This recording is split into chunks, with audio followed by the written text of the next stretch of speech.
dulu para peneliti, seorang lagi dulu para peneliti itu ya datang kemana-mana, termasuk Ibnu Battuta, termasuk Ibnu Khaldun, ya semua peneliti itu suka neliti.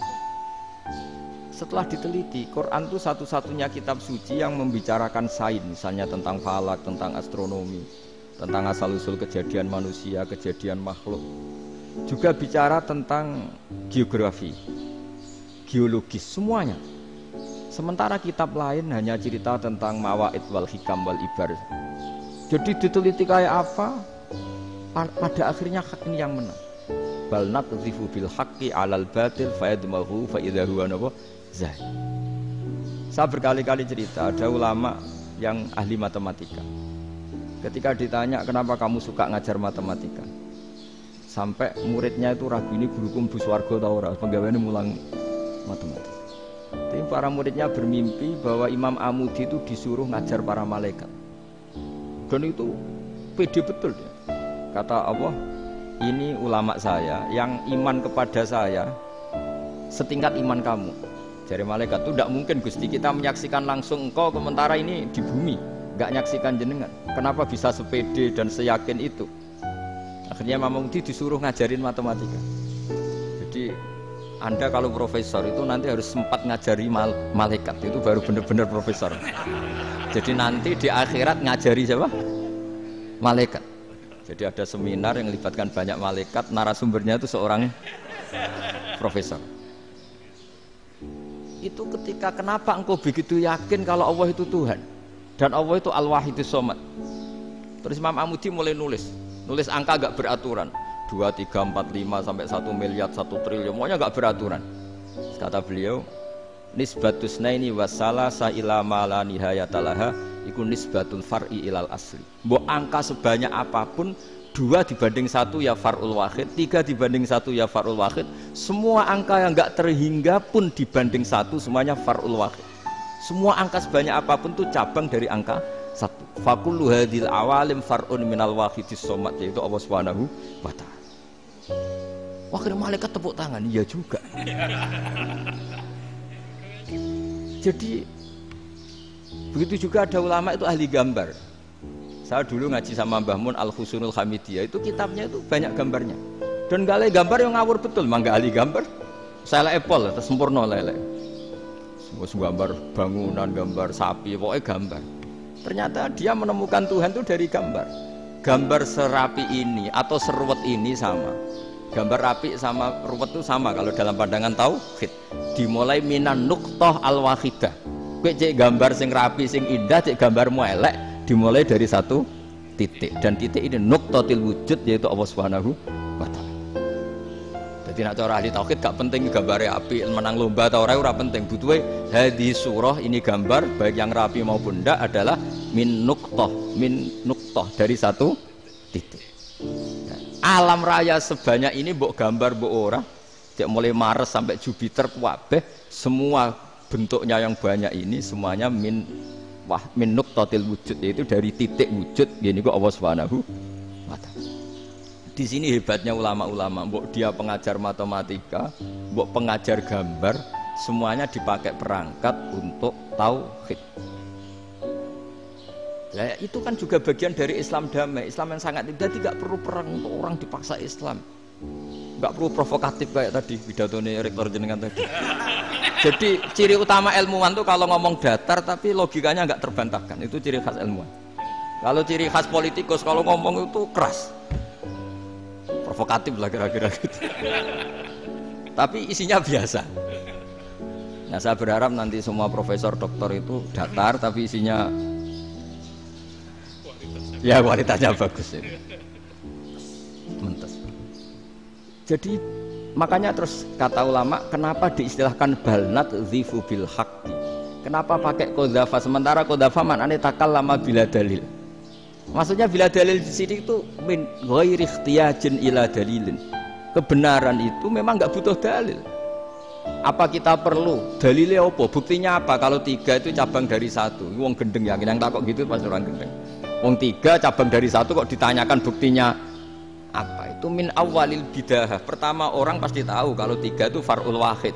1 juta juga far'ul wahid. 1 miliar juga far'ul Gambar yang sebanyak apapun ya dimulai dari satu titik, cek gambar bener maupun yang tidak. Akhirnya apa? Ulama dulu itu sebegitu rileks nerangkan tauhid. Lalu kenapa asma ini yang ya ini kan khas NU ya, khas pesantren. Sebenarnya saya keberatan pakai istilah khas NU, pakai khas pesantren karena NU itu anaknya pesantren, jangan dibalik pesantren anaknya NU karena sebelum ada NU itu ada pesantren. Tapi kayaknya Unisma lebih suka pakai bahasa NU dan saya ya agak orderan yang terpaksa disuruh ngomong. Ini agak apa ya, agak kacau sebetulnya, agak kacau. Jadi NU itu sama pesantren itu tua pesantren. Jadi NU dilahirkan pesantren, bukan dibalik pesantren dilahirkan NU. Sehingga barokahnya didirikan pesantren ini, kadang nyuwun sewu sekali berbahashim itu kadang ide besar beliau itu ora dituruti wong NU. Jadi Mbah Hasim cara kula kok dadi Mbah Hasim ya mangkel. Mbah Hasim itu ngarangno kentong. Nggih ngaramno beduk, tapi wong NU nganggo kentong. Beduk. Dan uniknya Mbah Hasim enggak tersinggung. Karena ciri khas pesantren itu membolehkan perbedaan apa? Pendapat. Itu masyhur khilafnya Mbah Hasim sama Mbah Fakih Mas Gumambang. Itu sampai dikitabkan.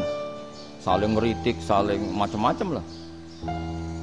Jadi cara berpikir Mbah Hasim ketika Nabi rembukan, ini gimana ya cara menentukan waktu sholat? Ya pakai kentong ya Rasulullah, zakalin nasoro itu untuk orang Nasrani. Ya pakai buk itu trompet, zakalil Yahud itu untuk orang Yahudi. Ada yang usul lagi pakai api ya Rasulullah, zakalil Majusi itu orang Majusi. Setelah itu ada orang datang lari-lari cerita mimpi azan tadi. Ya itu terus dipakai sarana pemanggilan sholat ya azan itu. Sehingga Mbah Hasim menolak kentong. Karena mantas sababi kaumin bahwa ini beliau keras sekali sampai bilang haram. Beliau judulnya ya haram, al-jasus antakhrimin nakus. Setelah naskah itu sampai ke Mbah Fakih Mas Gumambang di Gresik situ, di daerah Dukun situ.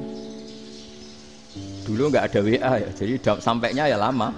Makanya saya sampai sekarang nggak punya WA karena ya saya ulama kan, kalau WA-an terus ya jadi ulama. Nggak jadi ulama main WA-an terus.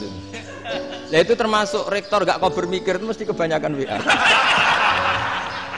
Karena kan otaknya didikte oleh sesuatu yang masuk. Sesuatu yang dilihat itu kan pasti mendikte kita. Beda kalau yang enggak WA-an kan mikir apa kita yang menentukan. Kalau WA-an kan kita ditentukan. Mau mikir anaknya butuh apa gara-gara WA informasi Jakarta mikir Jakarta. Padahal secara kewajiban ngapain kamu orang Malang mikir Jakarta? Gara-gara WA, mikir Jakarta belum selesai ada berita di Sulawesi, mikir Sulawesi, habis itu mikir NTT. Makanya semua orang sekarang merasa tokoh nasional gara-gara informasi yang masuk itu nasional. Jadi Mas Yo RT yang mikir gimana Gus Indonesia, ada RT sampai lupa kalau dia itu RT. Jadi semua orang sekarang merasa tokoh nasional. Itu gara-gara apa coba? Akhirnya semua orang juga punya ide tentang nasional. Harusnya negara itu gini-gini. Jebule wonge sing duwe ikon itu RT. Ribet kan? Saya teruskan. Setelah naskah itu sampai ke Kiai Fakih Mas Gumambang. Beliau itu marah besar. Ini harus dilawan dan saya bukan karena benci Mbah Hasim. Beliau teman saya ketika ngaji Kiai Mahfud di Mekah. Jadi Mbah Fakih dan Kiai Hasim itu teman ketika ngaji di Mekah. Secara ngelawan tuh lucu. Lucu, gak ilmiah tapi gak ilmiah wong alim tetap ilmiah. Di mana-mana serupa itu tidak sama. Ya kalau mungkin zaman Nabi di Madinah itu zaman itu kentong itu identik dengan milik Nasrani. Di Indonesia beda. Pos kampling ya kentong, kebakaran ya kentong, wae sarapan orang di LP ya pakai kentong. Jadi tidak ada jaminan kalau kentongan itu identik dengan Nasrani. Lalu haramnya di mana? Yang di mana-mana tasabuh itu identik. Ini tidak identik. Mulai masalah kan? Mulai masalah. Jadi beliau gaya judul Hazruus. Hazruus itu kepala bergeleng-geleng. Sekarangan kok ngene. Jadi sekarangan kok provokatif gitu. Dan itu Mbah Hasim ya hormat Mbah Fakih ya hormat Mbah Hasim. Saya sendiri secara pribadi itu lebih suka pendapat Mbah Hasim sebetulnya. Karena bagi saya sholat itu sakral. Ya sudahlah, kalau sakral ya dipanggil dengan sesuatu yang sakral, yaitu kalimat thayyibah ada. Tapi saya tidak akan bilang kalau kentongan itu haram. Karena kalau haram alasannya mirip orang Nasrani. Sementara pos kampleng ya pakai kentong, ada banjir ya kentong, ada kebakaran ya kentong.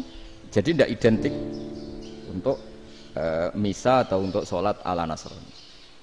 Tapi itu dulu ya rileks saja. Dua beliau itu ya saling menghormati, padahal saling kritik.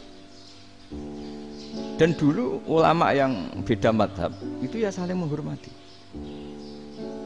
Imam Syafi'i itu kalau sholat di kawasan Masjid Abi Hanifah ya tidak kunut. Ketika ditanya kenapa kamu tidak kunut, sementara engkau berpendapat kunut itu sunat, ikroman di hadal madhab, saya sangat menghormati madhab. Imam Ahmad bin Hanbal itu berpendapat kalau orang pakai bekam, pakai iftisot atau hijamah itu batal sholatnya. Sementara Imam Syafi'i mengatakan tidak batal apa sholatnya atau wudunya tidak batal. Tapi Imam Ahmad itu ditanya, apa kamu makmum Syafi'i? Bagaimana mungkin saya tidak makmum sama wali kutub seperti Imam Syafi'i? Padahal menurut keyakinan Imam Ahmad ini sholatnya batal, ini habis ikhtijam udah wudu. Tapi tetap saja beliau, karena perbedaan pendapat di furu' itu lazim. Ya orang boleh berdebat lah. Ketika Unisma datangkan saya, itu saking senengnya kiai, apa saking sombongnya sampai ngatur kiai, kan nggak pernah bisa diperdebatkan. Itu kan orang boleh debat kan. Itu saking angkuhnya apa saking senengnya.